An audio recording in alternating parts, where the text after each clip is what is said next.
मौर्य साम्राज्य, जो कभी प्राचीन भारत में एकता और प्रॉस्पेरिटी का प्रतीक था, सम्राट अशोक की मृत्यु के बाद घटने लगा। इस गिरावट ने दक्षिण भारत के दक्कन क्षेत्र में एक खालीपन छोड़ दिया। इसी खालीपन से सातवाहन वंश का उदय हुआ। सातवाहन, जो मूल रूप से मौर्यनों के अधीन प्रशासक थे, ने अपने स्वयं के शासन को स्थापित करने का अवसर सौंपा। वे पहली शताब्दी ईसा पूर्व में प्रमुखता से इमर्ज्ड। उनका गढ़ वर्तमान आंध्र प्रदेश का उपजाऊ क्षेत्र था। उन्होंने बहुत तेजी से एक विशाल क्षेत्र पर अपना नियंत्रण स्थापित किया। बिगिनिंगी सातवाहन राजाओं ने रणपॉलिसिक गठबंधनों और सैन्य विजयों के माध्यम से अपनी सकास्ती को मजबूत किया। उन्होंने एक मजबूत सेंटरीय प्रशासन स्थापित किया। इससे इस क्षेत्र में बहुत आवश्यक स्टेबलता आई। सातवाहनों ने शांति और प्रॉस्पेरिटी के युग की शुरुआत की। यह सदियों तक चलता रहा। उनके रूल काल ने दक्षिण भारत के इतिहास में एक स्वर्णिम युग को चिह्नित किया। मैं सिमुक ने दक्कन में मौर्य शासन के अवशेषों को चुनौती दी और खुद को सातवाहनों के पहले स्वतंत्र शासक के रूप में स्थापित किया।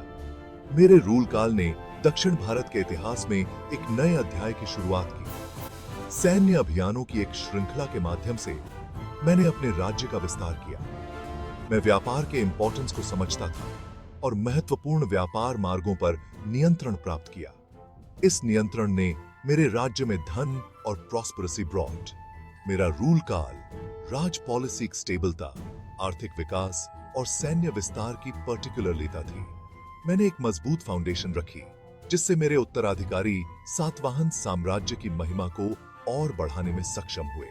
सिमुक, एक दूरदर्शी नेता, ने सातवाहन साम्राज्य की फाउंडेशन लेड। अपने राज्य के विस्तार और व्यापार मार्गों को सुरक्षित करने के उनके प्रयासों ने इस क्षेत्र में अत्यधिक धन और स्टेबलता ब्रॉट। उनका रूल काल ट्रूली में सातवाहन वंश की भविष्य की सफलताओं की आधारशिला था।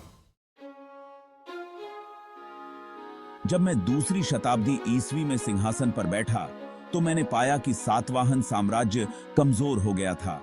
आंतरिक विद्रोहों और बाहरी आक्रमणों के खतरों का सामना कर रहा था।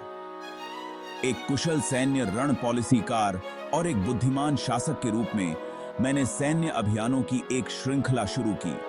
मैंने विद्रोही वैसल्सों को अपने अधीन कर लिया और विदेशी आक्रमणकारियों, विशेष रूप से सकासों को डिफीटेड।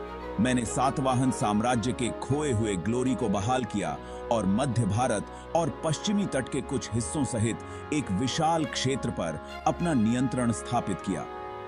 मेरे रूल काल को सातवाहन वंश के स्वर्ण युग के रूप में याद किया जाता है। मेरी जीत और बुद्धिमान शासन ने शांति, प्रॉस्पेरिटी और सांस्कृतिक उत्थान के युग की शुरुआत की। गौतमीपुत्र सातकर्णी को सातवाहन रूलरों में सबसे महान माना जाता है। उनकी सैन्य, साकास्ती और बुद्धिमान शासन ने सातवाहन साम्राज्य को बहाल किया और उसका विस्तार किया, जिससे उनका रूल काल वंश के इतिहास में एक स्वर्णिम युग के रूप में चिह्नित हुआ। मैं वशिष्ठ पुत्र पुलुमावी अपने शानदार पिता गौतमीपुत्र सातकर्णी का उत्तराधिकारी बना और दूसरी शताब्दी ईस्वी में शासन किया। मुझे विरासत में एक विशाल और समृद्ध साम्राज्य मिला और मैंने सातवाहन डोमिनियन को बनाए रखा। मैंने बाहरी खतरों से साम्राज्य की रक्षा की और अपने संसावेल्थों को मजबूत करने पर ध्यान केंद्रित किया। मैंने व्यापार और वाणिज्य को बढ़ावा दिया, जिससे शांति और स्टेबलता बनी रही। इससे आर्थिक विकास और सांस्कृतिक विकास को बढ़ावा मिला। मैं कला और साहित्य के अपने संरक्षण के लिए भी जाना जाता हूँ।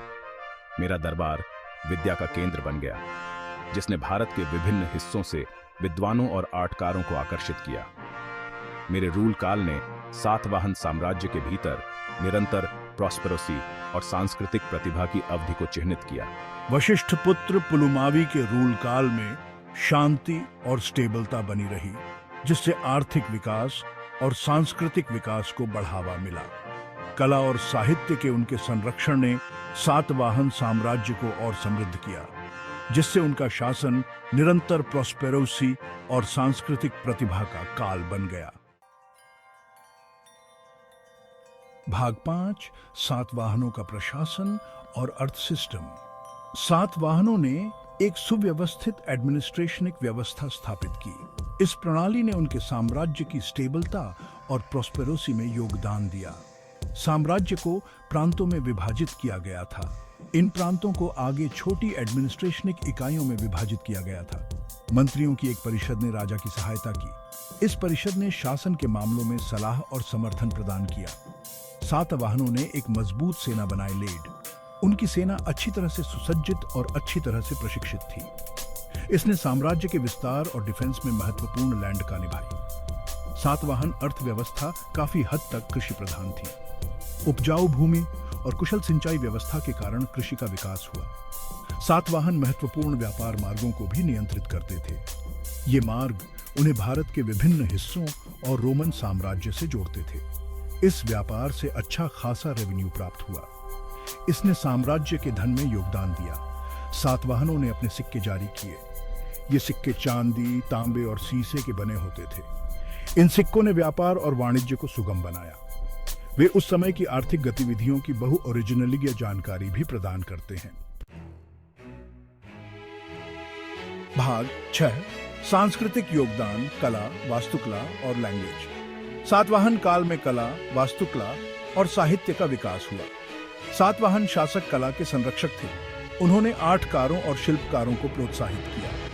यह संरक्षण उनके रूल काल के दौरान निर्मित असंख्य टेम्पलों, स्तूपों और मूर्तियों में स्पष्ट है। वास्तुकला की सातवाहन शैली की पार्टिकुलरिता इसकी जटिल नक्काशी, विस्तृत प्रवेश द्वार और स्थानीय सामग्रियों के उपयोग से है। सातवाहनों ने साहित्य में भी महत्वपूर्ण योगदान दिया। प्राकृत दरबार की आधिकारिक भाषा थी। इसका व्यापक रूप से साहित्य और शिलालेखों में उपयोग किया जाता था। सातवाहन काल में उल्लेखनीय प्राकृत कवियों और लेखकों का उदय हुआ। उन्होंने महान लिटरेचरिक योग्यता के कामों का निर्माण किया। ये रचनाएं उस समय के सामाजिक, सांस्कृतिक और धार्मिक विश्वासों की बहु ओरिजिनल जानकारी प्रदान करती है। कला, वास्तुकला और साहित्य के प्रति सातवाहनों के संरक्षण ने एक स्थायी विरासत छोड़ी। यह विरासत आज भी लोगों को प्रेरित और मोहित करती है। भाग 7 रिलीजियस हार्मनी और पैट्रोनेज। सातवाहन रूलरों ने धार्मिक सहिष्णुता और संरक्षण की नीति का पालन किया। उन्होंने ब्राह्मणवाद और बौद्ध धर्म दोनों का समर्थन किया। उन्होंने टेम्पलों और मठों को उदार दान दिया। इस संरक्षण ने रिलीजियस हार्मनी और सांस्कृतिक आदान प्रदान के माहौल को बढ़ावा दिया। सातवाहन काल के दौरान बौद्ध धर्म फ्लोरिश्ड। यह साम्राज्य के विभिन्न हिस्सों और उसके बाहर फैल गया। अमरावती और नागार्जुन कोंडा में सीखने के प्रसिद्ध बौद्ध केंद्र सातवाहन शासन के तहत फले फूले। सातवाहन राजाओं ने वैदिक यज्ञ भी किए। उन्होंने ब्राह्मणिस्मी संस्थानों को संरक्षण दिया। धर्म के प्रति इस संतुलित दृष्टिकोण ने साम्राज्य की स्टेबलता और प्रॉस्पेरोसी में योगदान दिया। सातवाहनों की धार्मिक सहिष्णुता और संरक्षण की विरासत उनके प्रबुद्ध शासन का प्रमाण है। भाग 8 सातवाहन और विदेशी सकास्तियां। सातवाहनों को अपने पूरे इतिहास में विभिन्न विदेशी सकास्तियों से संघर्ष करना पड़ा। उनका सबसे महत्वपूर्ण मुठभेड़ शक या सीथियन के साथ था। सकासों ने उत्तर पश्चिमी भारत में अपनी उपस्थिति दर्ज करा दी थी। उन्होंने धीरे धीरे सातवाहन क्षेत्र में अतिक्रमण करते हुए दक्षिण की ओर अपना नियंत्रण बढ़ाया।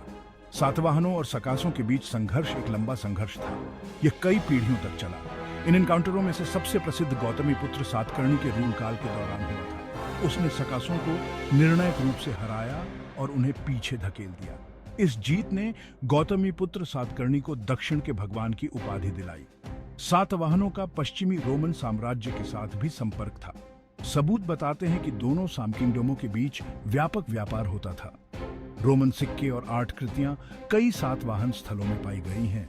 यह एक जीवंत व्यापार नेटवर्क की उपस्थिति को इंगित करता है। भाग 9 सातवाहन साम्राज्य का डिक्लाइन। सातवाहन साम्राज्य, जो 4 शताब्दियों से अधिक समय तक फला फूला था, तीसरी शताब्दी ईस्वी में घटने लगा। इस गिरावट में कई कारकों ने योगदान दिया। आंतरिक कलह और विद्रोहों ने सेंटरीय सत्ता को कमजोर कर दिया।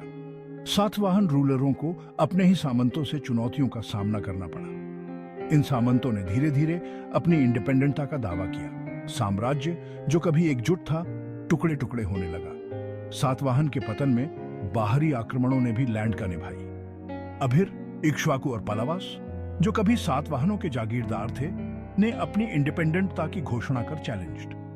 उन्होंने अपने अपने राज्य स्थापित किए। उन्होंने सातवाहन सत्ता को और कमजोर कर दिया। सातवाहन साम्राज्य का पतन एक क्रमिक प्रक्रिया थी। इसने दक्षिण भारत के इतिहास में एक युग का अंत कर दिया। भाग 10। सातवाहनों की इनहेरिटेड। सातवाहन अपने पीछे एक समृद्ध विरासत छोड़ गए। उनके शासन का दक्षिण भारत की राज पॉलिसी, आर्थिक और सांस्कृतिक परिदृश्य पर गहरा प्रभाव पड़ा। सातवाहनों ने एक स्थिर और समृद्ध साम्राज्य की स्थापना की। उन्होंने इस क्षेत्र में भविष्य के किंगडमों और साम किंगडमों की फाउंडेशन लेड। व्यापार और वाणिज्य के उनके संरक्षण से आर्थिक विकास और प्रॉस्पेरेसी लेड। इससे समाज के सभी वर्गों को लाभ हुआ। सातवाहन कला, वास्तुकला और साहित्य के महान संरक्षक थे। उनके रूल काल में सांस्कृतिक गतिविधियों का विकास हुआ। इसने दक्षिण भारत की सांस्कृतिक विरासत पर एक स्थायी विरासत छोड़ी। मंदिर वास्तुकला, मूर्तिकला और साहित्य में उनके योगदान आज भी लोगों को प्रेरित और विस्मित करते हैं। सातवाहन धार्मिक सहिष्णुता और संरक्षण की अपनी नीति के लिए भी जाने जाते थे। उन्होंने ब्राह्मणवाद और बौद्ध धर्म दोनों का समर्थन किया। उन्होंने इन धर्मों के विकास और प्रसार में योगदान दिया। सातवाहन साम्राज्य का अंत भले ही हो गया हो, लेकिन उनकी विरासत जीवित रही। इसने आने वाली पीढ़ियों को प्रेरित किया। उन्हें दक्षिण भारत के इतिहास के सबसे महत्वपूर्ण राज डिनास्टियों में से एक के रूप में याद किया जाता है।